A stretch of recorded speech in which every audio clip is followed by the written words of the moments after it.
So in part 4, pages 154 through 198, we're going to talk a little bit about the stories, the approximate size of my favorite tumor, Indian education, the Lone Ranger, and Tonto Fistfight in Heaven, which is the title of the book, and family portrait. In the approximate size of my favorite tumor, James Mini Horses is told that he's riddled with cancerous tumors and will die soon. He's known on the reservation as a jokester, and when he tells his wife Norma about the cancer, he jokes that one of his favorite tumors was about the size of a baseball and even had the shape of one. Norma becomes upset and leaves him over his light attitude towards death. While Norma's away, James recalls meeting her and falling in love. His sense of humor comes out in these recollections, and they're all positive, even an encounter with a state trooper. While driving to Spokane to see a movie, the couple are pulled over for not signaling, even though they're on a straight road and hadn't made any turns. The police officer ends up asking for the fine payment, or bribe, which James and Norma accept, paying a portion of the fine in change. They are laughing at the end of the exchange, even though they have just been victimized by the authorities and barely have enough money left for gas to get home. James reflects that the use of humor served as, quote, an antiseptic that cleans the deepest of personal wounds. This is a show of the resilience that is on display throughout the book. In spite of all the racist and classist obstacles in their way, Indians continue to move ahead with a resolve. At the end of the story, Norma does return in order to help James die the proper Indian way.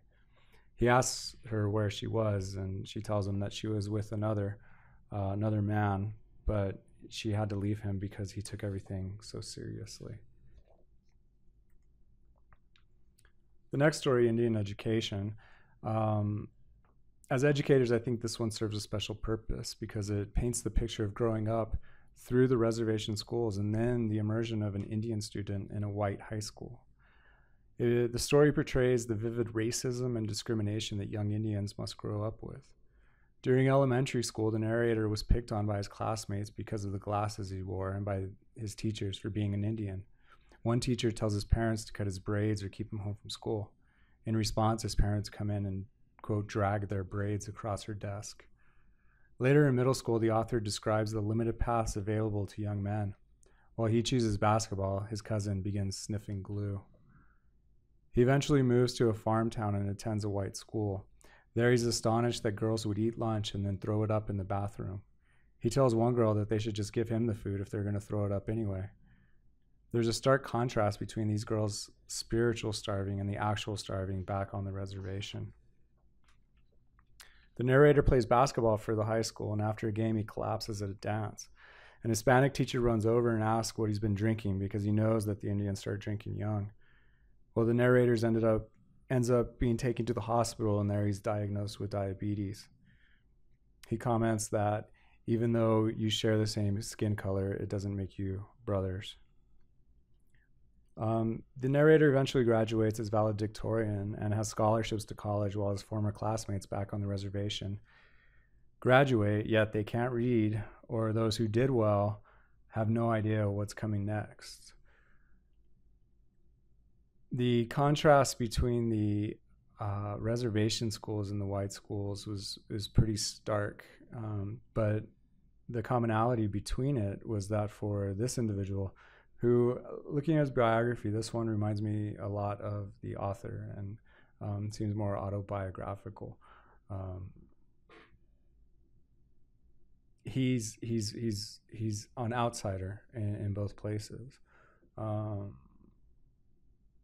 So again, I think of the fictive kinship and how he didn't fit in with the Indians, and then he goes to the white school and he doesn't fit in there.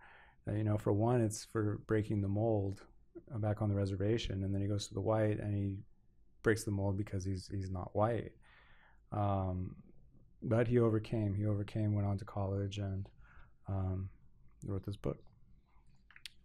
Next is the title. Comes from the title, The Lone Ranger and Tonto Fistfight in Heaven. All kinds of allegory, I think, in this title. Lone Ranger would be him, Tonto, his girlfriend, his white girlfriend in Seattle. Fistfight in Heaven.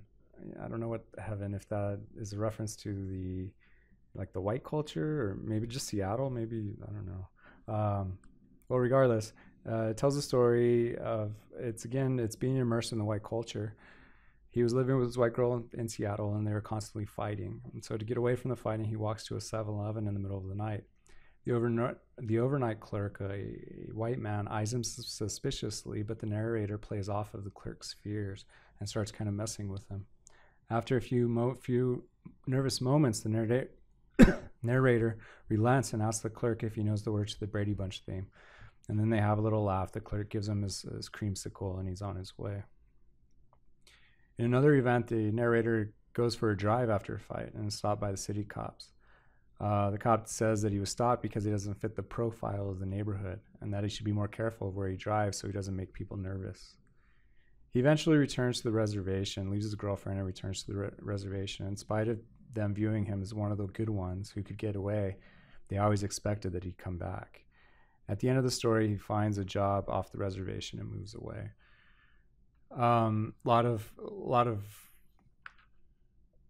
Lot of commentary here between, an outsider being just immersed in this culture and having to deal not only personally with the girlfriend, but with strangers in the store and even with the authorities. There's a lot here, a lot going on in this story.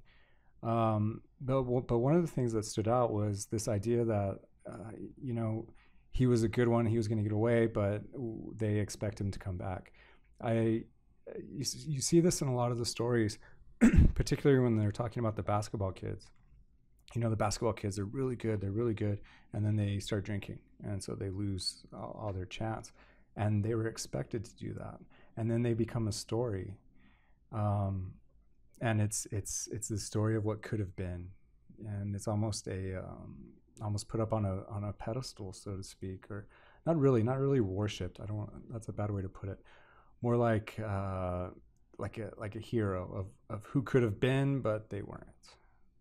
This comes up over and over and over and over again. However, he does make it and does get off the reservation. And finally, the last one is the family portrait. This one is it's an odd story. It's not odd in that it just feels weird. It's hard to read. There's a lot of symbolism and stuff that's going on, but it's a recollection of the childhood memories. And like memories are confused and clouded. That's why I think the story was written this way. The narrator, like for instance, the narrator and his brother recall how their sisters used to scrape food off the table after they ate and scrape it straight into their mouths, but the sisters deny this. His father claims that after the narrator's childhood surgery, he just wanted to dance when in fact he was having seizures. This changing of stories as they are told and retold helps shape the present, and the narrator comments that each of us constructs our past to justify what we feel now. Perhaps we lie to ourselves a little in order to survive, which is a common human trait. I really like this quote. It's looking back, and it's like the selective memory. We want to remember all of the good and forget the bad, but in the end, we really need to identify all of it to know the truth of where we stand today. So by restricting our vision or our recollection of the past, I think that we bind ourselves into this false sense of the present. Our past makes our future. Our past makes our present. And that's it. That was it for my part.